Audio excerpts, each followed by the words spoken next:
All right. Bengaluru ಸುತ್ತಮುತ್ತ ಇನ್ನೊಂದು airport ಮಾಡಬೇಕು ಅನ್ನೋದು ನಮ್ಮ ರಾಜ್ಯ ಸರ್ಕಾರದವರ ಆರಂಭಿಕ ಮಾತುಗಳು. ಆ ಕುರಿತು ಎಂ ಬಿ ಪಾಟೀಲ್ರನ್ನು ಸಭೆಗಿವೆ ಮಾಡಿದಾರಂತೆ. ಕೆಲವರಿಗೆ ತುಮಕೂರು ಬಳಿ ಅಂತಾನೋ, ಇನ್ನು ಕೆಲವರಿಗೆ ಅದೆಲ್ಲ ಬಿಡದಿ ಹತ್ತಿರ ಅಂತಾನೋ, ಈ ಥರ ಒಬ್ಬೊಬ್ರಿಗೂ ಒಂದೊಂದು ಐಡಿಯಾ ಅವರವ್ರು ತೋಚಿದಾಗ ಮಾಡ್ತಿದ್ದಾರೆ. ಆದರೆ ಈ ಮಧ್ಯೆ ಬೆಂಗಳೂರಿಗೆ ಹೊಂದಿಕೊಂಡಂತಿರುವ ಹೊಸೂರಿನಲ್ಲಿ ಅಂತಾರಾಷ್ಟ್ರೀಯ ಏರ್ಪೋರ್ಟ್ ಸ್ಥಾಪಿಸುವ ಘೋಷಣೆಯನ್ನು ತಮಿಳುನಾಡು CM ಮಾಡ್ಕೊಂಡ್ಬಿಟ್ಟಿದ್ದಾರೆ ಎಂ ಕೆ ಸ್ಟಾಲಿನ್. ವಾರ್ಷಿಕ 3 ಕೋಟಿ ಪ್ರಯಾಣಿಕರು ಸಂಚರಿಸುವ ದೃಷ್ಟಿಯಿಂದ 2,000 ಎಕರೆ ಪ್ರದೇಶದಲ್ಲಿ ನಿರ್ಮಾಣ ಮಾಡಿಬಿಡ್ತಾರಂತೆ.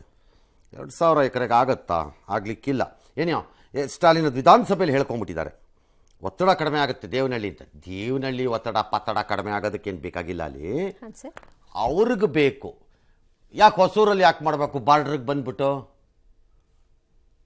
ಅದ್ಯಾಕೆ ಹೊಸೂರಲ್ಲೇ ಮಾಡ್ಬೇಕು ಅವರು? Because they want Bangalore traffic to ಅವ್ರಿಗೆ ಹೋಗೋಕ್ಕೆ ಅಷ್ಟೇ. ಅವ್ರು ಇನ್ನೇನಿಲ್ಲ. ಹೊಸೂರು ಸ್ಥಾಪನೆ ಆಗಿದ್ದೇ ಆ ಉದ್ದೇಶಕ್ಕೆ, ಕರ್ನಾಟಕಕ್ಕೆ ಟಾಂಗ್ ಕೊಡಲೆಂದು ಆಗಿದ್ದಿದ್ದೇ ಹೊಸೂರು. ಅಲ್ಲೆಲ್ಲ ಕೈಗಾರಿಕೆಗಳು ಟ್ಯಾಕ್ಸ್ ಎಲ್ಲ ಅಲ್ಲಿಗೆ ಹೋಗುತ್ತೆ. ಅಲ್ಲಿರೋರೆಲ್ಲ ಬೆಂಗಳೂರು ಕರ್ನಾಟಕದ ಒಳಗಡೆ ಬಂದು ಜೀವನ ಮಾಡ್ತಾರೆ. ಇಲ್ಲಿ ಬಂದು ರೋಡ್ ಸರಿ ಇಲ್ಲ, ನಿಮ್ಗೆ ನೀರು ಸರಿ ಇಲ್ಲ ಅಂತ ನಮ್ಮನ್ನು ದಬಾಯಿಸ್ಬಿಟ್ಟು ಮನೆಗೆ ಹೋಗ್ತಾರೆ ಎಲ್ಲರೂ. ಅಷ್ಟೇ ಮಾಡೋದು ಇವರು. ಏನೇ ಅವ್ರು ಮಾಡಬೇಕು ಅಂತ ಹೊರಟಿದಾರಂತೆ. ನಂಬರ್ 1, ಸ್ಟಾಲಿನ್ ಅಲ್ಲ ಆ ತೀರ್ಮಾನ ಮಾಡೋಕ್ಕಾಗೋದು, ಕೇಂದ್ರ ಸರ್ಕಾರ ತೀರ್ಮಾನ ಮಾಡಬೇಕು ವಿಮಾನ ನಿಲ್ದಾಣದನ್ನು. ಅದೇನು Tamil Nadu state corporation bus stand ಅಲ್ಲ ಅದು.